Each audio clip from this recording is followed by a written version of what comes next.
এই সেই মা কুকুর, যার আটছাড়া হারানোর আর্তনাদে বুক কেঁপেছে লাখো মানুষের। কুকুর ছানাগুলোকে বস্তাবন্দির পর পুকুরে ডুবিয়ে নির্মমভাবে হত্যা করা হয়েছে।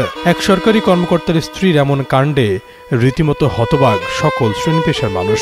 সামাজিক মাধ্যম থেকে শুরু করে বিভিন্ন মহলে উঠেছে প্রতিবাদের ঝড়। তবুও কি সন্তান হারানোর যন্ত্রণা খানিকটা কমেছে মা কুকুরের? ছানা হারানো মা কুকুরের কষ্ট ঘোচাতে এগিয়ে আসেন উপজেলা নির্বাহী কর্মকর্তা। তার পরামর্শে স্থানীয় এক যুবকের পোষা কুকুরের দুটি ছানা সে মা কুকুরের সান্নিধ্যে দেওয়া হয়। শুরুতে কিছুটা ইতস্ত বোধ করতে দেখা গেলেও পরবর্তীতে দুই ছানাকে পরম যত্নে জড়িয়ে নিতে দেখা যায়। এ দৃশ্য দেখে মনে হতেই পারে যেন হারানো ৮ ছানার মধ্যে দুটিকে ফিরে পেয়েছে মা কুকুর।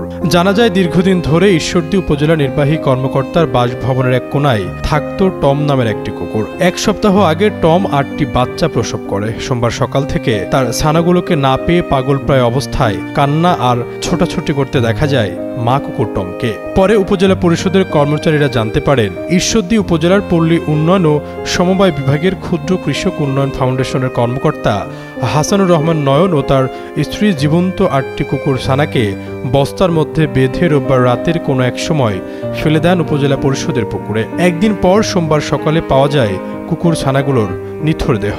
দুপুরের পর মৃত কুকুর ছানাগুলোকে ইউএনওর বাসভবনের পাশে মাটি চাপা দেওয়া হয়।